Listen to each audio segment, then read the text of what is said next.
The blood-curdling scream pierced the Montana dawn, causing Quentin Dawson to bolt upright in his saddle, nearly startling his faithful buckskin horse into a frantic gallop. It was the spring of 1878, and the rolling foothills outside of Redemption Creek were typically peaceful this time of year, awash with wildflowers and the occasional distant call of a hawk. This scream, however, belonged to no bird. Quentin steadied his mount with a gentle tug on the reins and a reassuring pat on its muscular neck. At 28 years old, the cowboy had grown accustomed to the occasional peculiar occurrence on the frontier, but a woman's scream in these isolated hills warranted immediate attention. "Easy, Mercury," he whispered to his horse. "Let's find out what trouble's brewing." He guided his horse toward the direction of the disturbance, one hand resting casually on the Colt revolver holstered at his hip. As he crested a small hill, he spotted the source of the commotion, a young woman, her auburn hair flowing wildly in the morning breeze, desperately trying to calm a skittish chestnut mare while looking fearfully over her shoulder. Even from this distance, Quentin could tell she was in distress. Her dress, once fine but now dusty and torn at the hem, suggested she'd been traveling hard. As he approached, he removed his hat in a gesture of peace, not wanting to frighten her further. "Madam," he called out, keeping his voice steady and low, "you all right?" The woman whirled around, her green eyes wide with alarm. For a moment she appeared ready to flee, but something in his demeanor must have calmed her fears. I thought I saw them following me," she said, her voice trembling. "I've been riding through the night." Quentin dismounted with practiced ease, keeping a respectful distance. "Who's following you, madam?" The woman hesitated, her gaze darting nervously to the horizon behind her. "My husband. Well, former husband. I fled our home in Silverdale 3 nights ago." "That's nearly 100 miles from here," Quentin remarked, his brow furrowing with concern. "You've come a long way." "Not far enough," she replied bitterly. "He'll never let me go. He said as much when I left." "I'm Quentin Dawson," he offered, taking another step closer. "I've got a small spread about 5 miles from here. You're welcome to rest there while you sort out your next move." The woman eyed him warily, clearly weighing her limited options. "Abigail," she finally said. "Abigail Norton." "And I appreciate your offer, Mr. Dawson, but I shouldn't involve anyone else in my troubles." "Miss Norton, those troubles found their way to my morning ride already," Quentin said with a gentle smile. "Besides, you look like you could use a hot meal and some proper rest." Before Abigail could respond, the distant thunder of hooves caused them both to turn.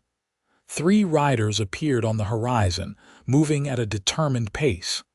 "That's them," Abigail whispered, panic rising in her voice. "That's Harold in front, my husband and his 2 brothers." Quentin's expression hardened as he assessed the approaching men. "Get on your horse," he instructed calmly. "Stay behind me." As the riders drew closer, Quentin could make out their features. The man in the lead, Harold, he presumed had a face twisted with anger, his expensive clothes and well-groomed appearance at odds with the frontier landscape. "Abigail," Harold bellowed, pulling his horse to an abrupt halt several yards away. "You've led me on quite a chase, my dear." "She's not going anywhere with you," Quentin stated firmly, his hand resting casually near his holster. Harold's face reddened with rage. "This doesn't concern you, cowboy. That's my wife, and she's coming home with me." "Former wife," Abigail corrected, her voice stronger now with Quentin standing before her. "The papers were signed months ago, Harold. You just refused to honor them." "Technicalities," Harold sneered. "A woman doesn't just leave a man of my standing without consequences." Quentin remained unmoved. "Sounds to me like the ladies made her choice clear." Harold's brothers shifted uncomfortably in their saddles, exchanging glances. They clearly hadn't expected resistance. "I'll give you one chance to ride away, Cowboy," Harold warned, his hand moving toward the fancy pistol at his side. Quentin didn't flinch. "And I'll give you the same courtesy." The tension stretched between them like a taut rope. Behind him, Quentin heard Abigail dismount. She stepped forward to stand beside him, trembling but resolute. "He'll take me back by force," she said, her voice barely audible. "He always gets what he wants." Quentin's blue eyes never left Harold's face as he replied, "Then he'll meet my bullet first." The threat hung in the air, clear and undeniable. Harold's confidence wavered visibly as he recognized the steady resolve in Quentin's stance. This was no amateur playing at bravery. "You'd risk your life for a woman you don't even know," Harold scoffed, though his voice lacked conviction. "I know enough," Quentin replied evenly. "I know she's afraid of you, and I know you followed her 100 miles to drag her back against her will. That tells me all I need to know about both of you." Harold glanced at his brothers, seeking support, but found their resolve weakening in the face of potential bloodshed. After a tense moment, he spat on the ground. "This isn't over, Abigail," he growled. "You can't hide forever." "Maybe not," Quentin agreed, "but today she's under my protection, and I suggest you ride on back to Silverdale before this gets unpleasant." With a final venomous glare, Harold yanked his horse around. "Come on," he barked at his brothers. "We'll handle this another way." As the three men galloped away, Abigail released a shuddering breath. "They'll be back," she whispered. "Harold doesn't give up easily." Quentin nodded grimly. "Then we'd better not be here when they return. My offer still stands. My ranch isn't much, but it's secure enough." Abigail studied him for a long moment, her eyes revealing both wariness and desperate hope. "Why would you help a stranger like this?" Quentin replaced his hat, adjusting it thoughtfully. "My pa always said a man who won't stand up for others isn't much of a man at all. Besides," he added with a slight smile, "I've got a particular dislike for bullies." After a moment's consideration, Abigail nodded. "All right, Mr. Dawson, I accept your hospitality temporarily." "Call me Quentin," he replied, helping her back onto her mare, "and temporary is just fine. We'll figure out the rest later." As they rode side by side toward his homestead, Quentin kept a vigilant eye on their surroundings. He'd meant what he said to Harold. He was prepared to defend this woman he'd just met. What puzzled him was the intensity of that commitment, the immediate and powerful sense of protectiveness he felt toward her. Stealing a glance at Abigail's profile, her determination evident despite her exhaustion, Quentin suspected his life had just changed in ways he couldn't yet understand. Quentin's ranch was modest compared to some of the larger operations in the territory, but it represented years of hard work and determination. A sturdy two-room cabin stood near a small creek, with a barn and corral nearby. Several dozen cattle grazed on the surrounding grassland, and a thin plume of smoke rose from the cabin's chimney. "Looks like Elijah's got the fire going," Quentin remarked as they approached. "My ranch hand, he's a good man, former Buffalo soldier. You can trust him." Abigail nodded, taking in her surroundings with cautious interest. "It's lovely," she said sincerely. "Peaceful." As they dismounted in front of the cabin, the door opened to reveal a tall black man in his 40s, his expression curious but welcoming. "Didn't expect you back so early," Elijah said, his gaze shifting to Abigail with polite interest. "Had a change of plans," Quentin replied. "Elijah, this is Miss Abigail Norton. She'll be staying with us for a while." "Miss Norton, this is Elijah Washington, the finest horseman and ranch hand in the territory." Elijah tipped his hat. "Madam, any friend of Quentin's is welcome here." "Thank you, Mr. Washington," Abigail replied with genuine gratitude. After they'd settled the horses, Quentin led Abigail into the cabin. Though simple, it was clean and well-maintained with a small kitchen area, a table with chairs and comfortable furnishings. "You can take my room," Quentin said, gesturing to a doorway. "I'll bunk with Elijah in the lean-to out back." "I couldn't possibly," Abigail began to protest. "I insist," Quentin interrupted gently. "My mother would haunt me if I let a lady sleep anywhere but the best bed available." A ghost of a smile touched Abigail's lips. "Thank you. Just for tonight, then we can make other arrangements." After a simple but hearty meal of beans, corn bread, and coffee, Abigail began to relax slightly. As the evening progressed, she gradually shared more of her story. "Harold and I married when I was 18, she explained, staring into her coffee cup. "He was 28 and seemed so worldly and sophisticated to a naive girl from a struggling farm. My parents encouraged the match. His family owned half the businesses in Silverdale." Quentin listened attentively, noting the pain that crept into her voice. At first, he was charming, attentive. Then, gradually, things changed. "He controlled everything: who I spoke to, what I wore, how I spent every minute of my day, if I displeased him." She trailed off, her fingers unconsciously touching her wrist where Quentin now noticed the faint yellowing of a healing bruise. His jaw tightened, but he remained silent, allowing her to continue. "When my father died last year, I inherited a small sum. I used it to hire a lawyer who helped me file for divorce. The judge granted it, but Harold refused to accept it. He locked me in our home for weeks. I finally escaped 3 nights ago while he was attending a business dinner." "How old are you now, if you don't mind my asking?" Quentin inquired gently. 22 last month, she replied. "Though sometimes I feel much older." Quentin nodded, understanding in his eyes. "You're very brave, Miss Norton." She shook her head.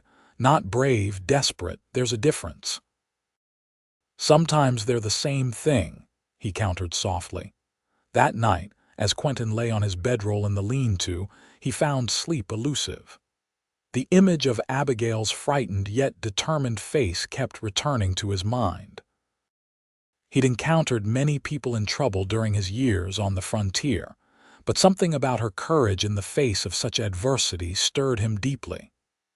"You're thinking mighty loud over there," Elijah remarked from his own bedroll. Quentin chuckled softly. "Just wondering what Harold Norton's next move might be. Men like that don't give up easily," Elijah observed, "especially when they've been embarrassed." "I know," Quentin replied grimly, "which is why I need to figure out how to help her get truly free of him." Elijah was quiet for a moment. "Just be careful, Quentin. Getting between a man and the woman he believes belongs to him can be dangerous business." "She doesn't belong to anyone," Quentin said firmly. "That's the point."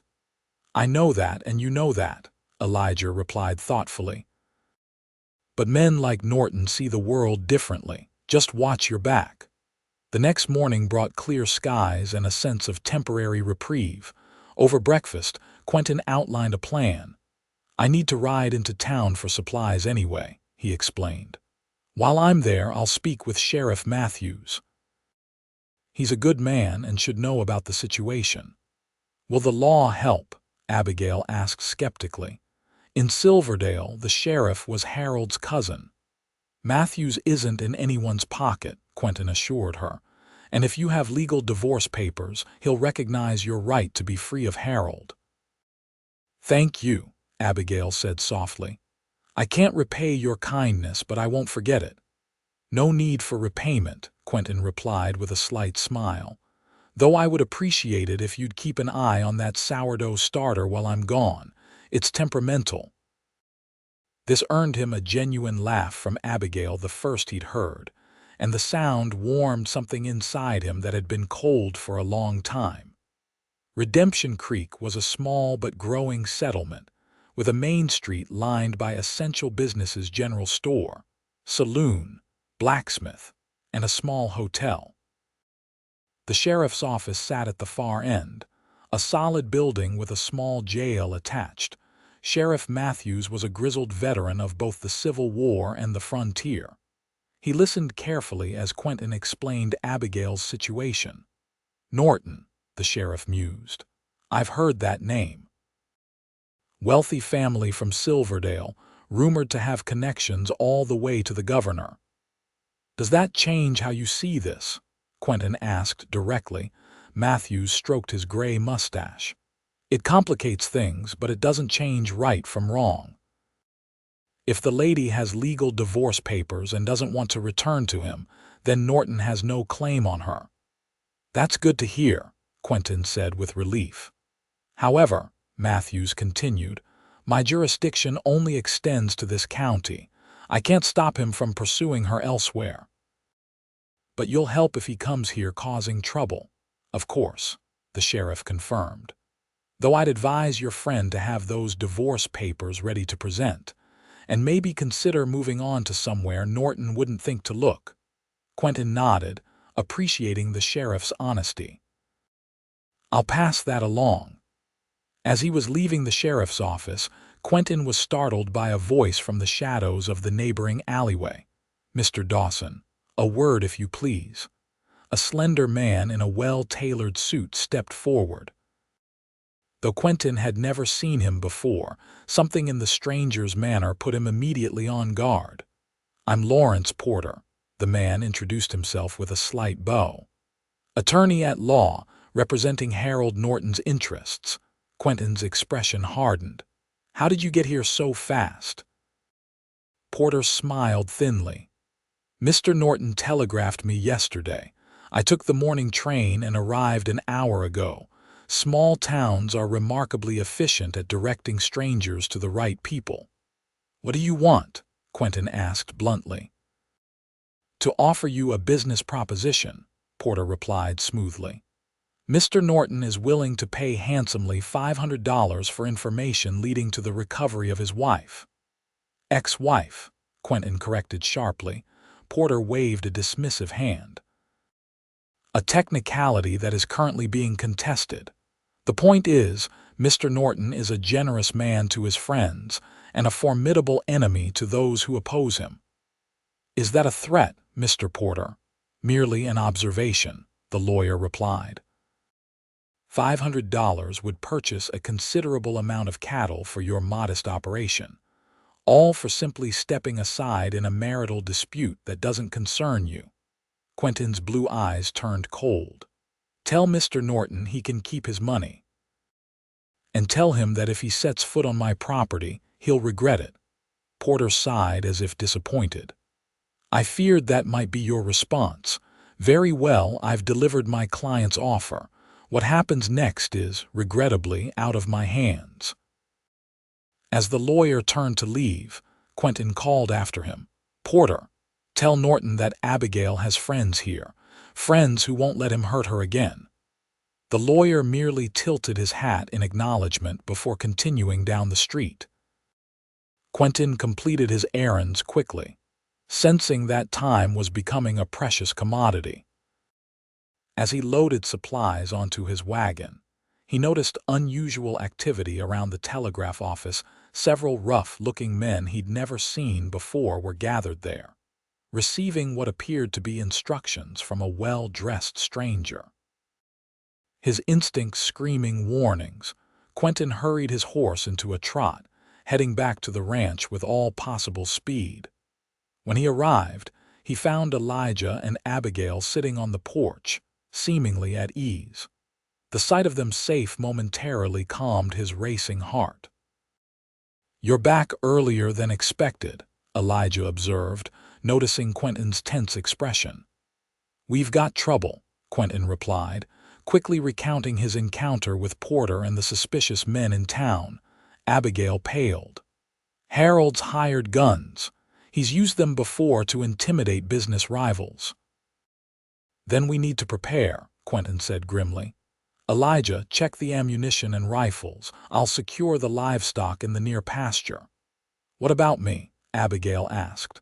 "I won't just sit here while you two put yourselves in danger for me." Quentin met her determined gaze. "Can you shoot?" "My father taught me. I'm not expert, but I can hit what I aim at." "Good," Quentin nodded. "Then you'll help us fortify the cabin. But Abigail," he added seriously, "if things go badly, I want your promise you'll escape out the back and head for the sheriff's office. No heroics." She hesitated, clearly reluctant, but finally nodded. "Agreed, but only if there's no other choice." As dusk approached, they had transformed the simple ranch into a defensible position. Horses were saddled and ready behind the barn for a quick escape if necessary. Windows were partially boarded, leaving narrow spaces to shoot through. Water buckets were placed strategically in case of fire.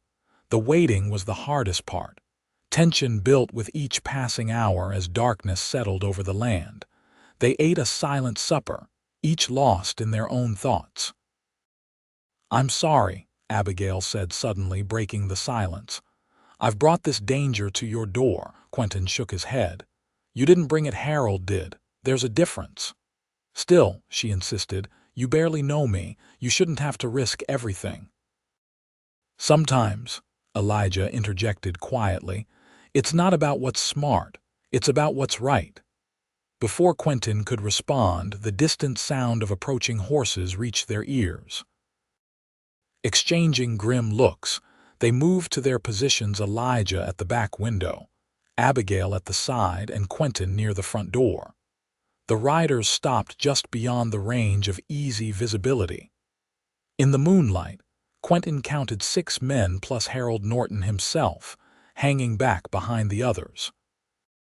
"Dawson," a rough voice called out, "send out the woman and we'll leave your ranch standing." "Not going to happen," Quentin shouted back. "The lady stays where she wants to stay." There was a murmur of conversation among the men, then Harold's distinctive voice rang out. "Abigail, don't make this difficult. You know you belong with me." Abigail stepped forward, her hand trembling slightly on her rifle. "I don't belong to you, Harold. The divorce is legal and binding." "This is your last chance, Cowboy," the first man called again. "We've got you outnumbered."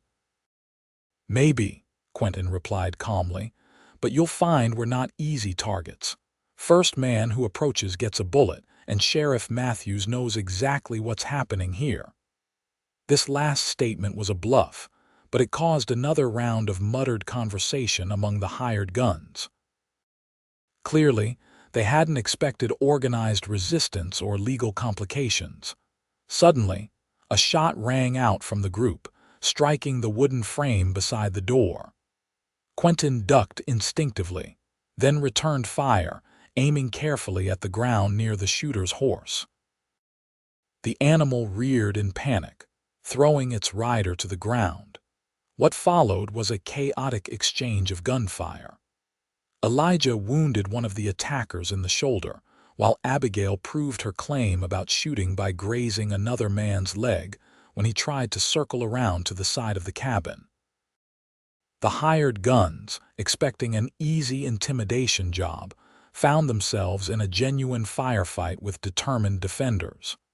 After several minutes of exchange, they retreated to the cover of trees at the edge of the property. In the lull, Quentin moved to check on Abigail. "Are you all right?" She nodded, her face pale but resolute. "Yes. What now? They'll either give up or try something more desperate," Quentin replied honestly. "Either way, we stay alert." The answer came sooner than expected. A flaming arrow arced through the darkness, landing on the roof of the barn. "Fire!" Elijah shouted, already moving toward the door. "Stay here," Quentin ordered Abigail. "Keep watch and shoot if anyone approaches." He and Elijah raced to the barn, grabbing buckets of water as they went. The fire had caught quickly on the dry wood, but was still confined to one corner. Working frantically, they managed to douse the flames before they could spread. As they finished, Quentin heard Abigail cry out in warning. Spinning around, he saw 2 men rushing toward the cabin from different directions. Elijah fired, driving one back while Quentin took aim at the other.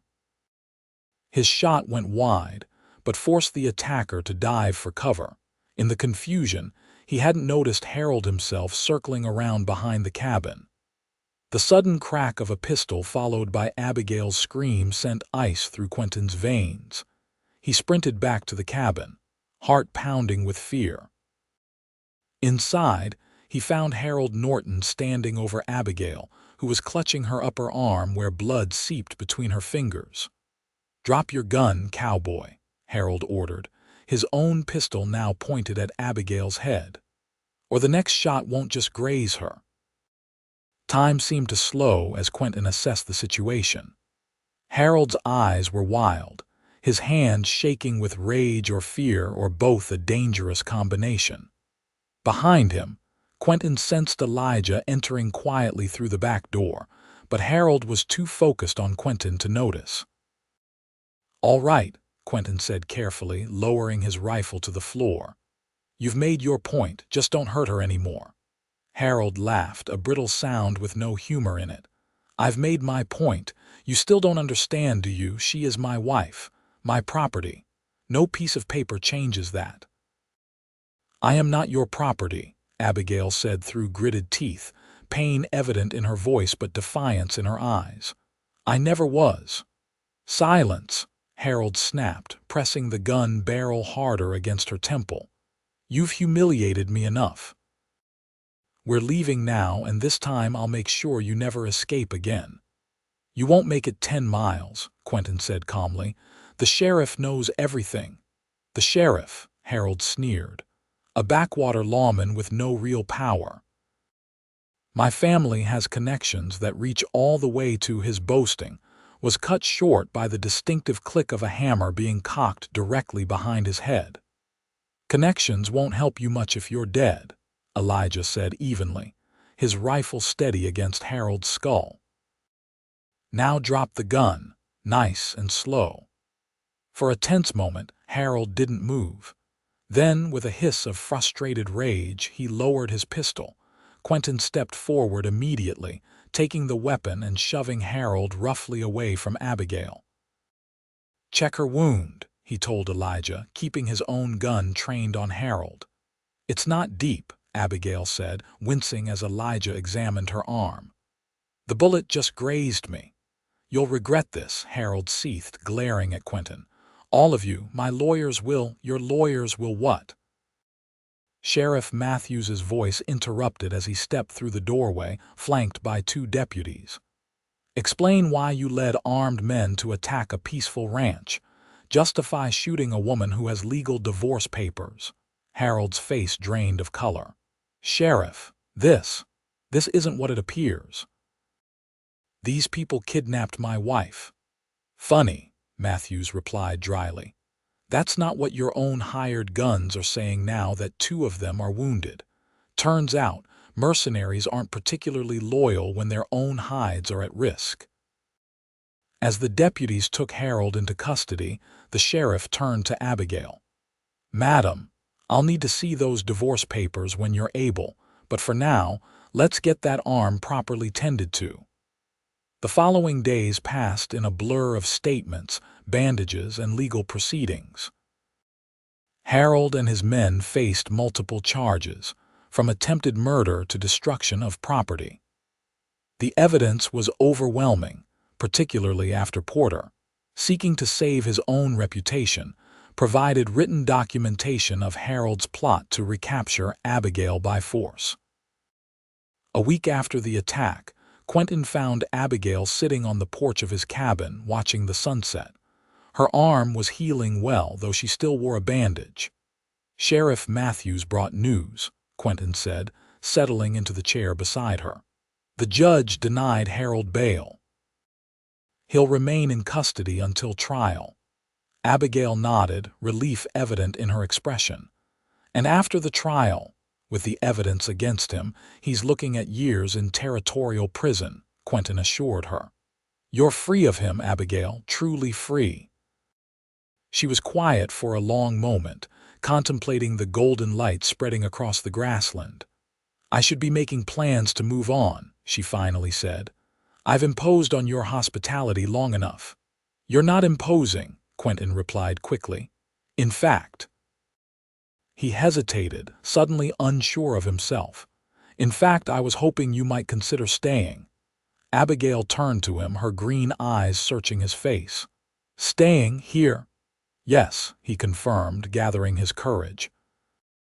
I know it's sudden, and I understand if you need time after everything you've been through, but these past days, getting to know you, seeing your strength and determination.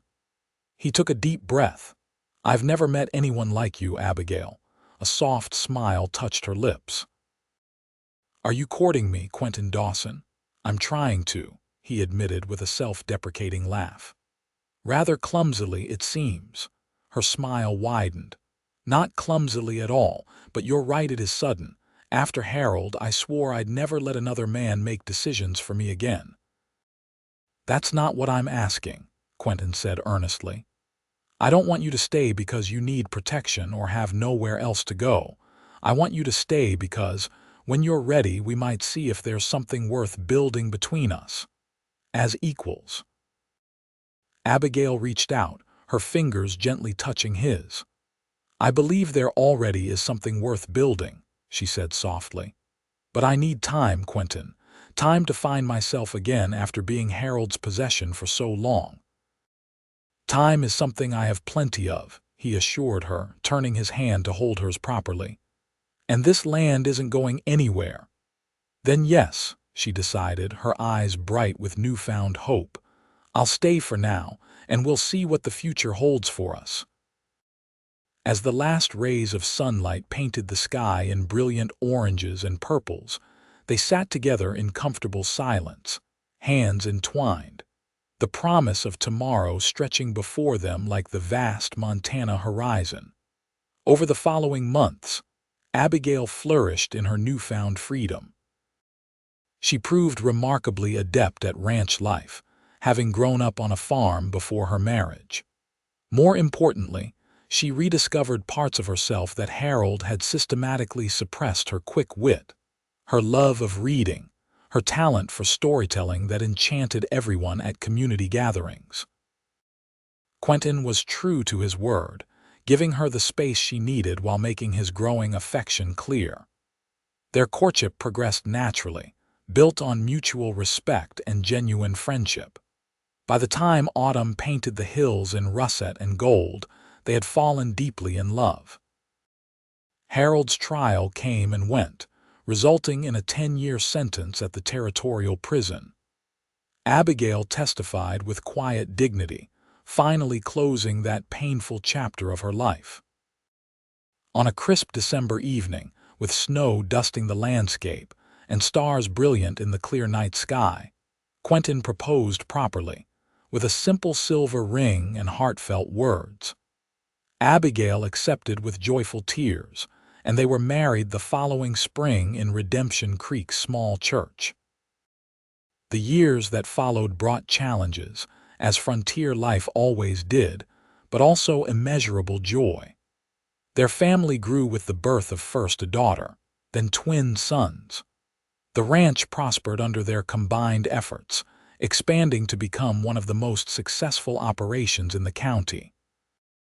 Elijah remained with them, becoming an honorary uncle to the children, and eventually taking a wife of his own, the widowed schoolteacher who arrived in town 2 years after Abigail's dramatic entrance into their lives. Sometimes, on quiet evenings much like the one when they first acknowledged their feelings, Quentin and Abigail would sit on the porch of their now expanded home, watching their children play in the yard. You ever think about how differently our lives might have gone? Abigail asked once, her head resting comfortably on his shoulder. Quentin considered the question, his arm secure around her waist. I try not to dwell on might-have-beens, but I do thank Providence every day that you screamed loud enough for me to hear you that morning. Abigail laughed, the sound as beautiful to him now as it had been the first time he heard it. Providence and good lungs. And courage, he added seriously. Most people wouldn't have had the strength to flee as you did, to risk everything for freedom. I found more than freedom, she replied softly, turning to meet his gaze.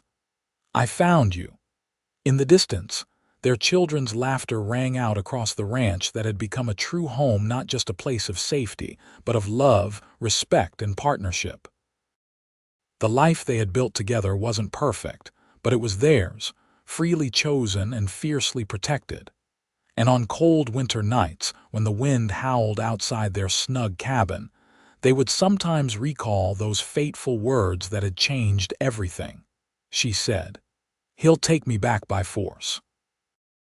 The cowboy said, "Then he'll meet my bullet first." Words that had sparked not just a confrontation, but the beginning of a love strong enough to overcome the darkest of pasts and brave enough to embrace all the possibilities of the future.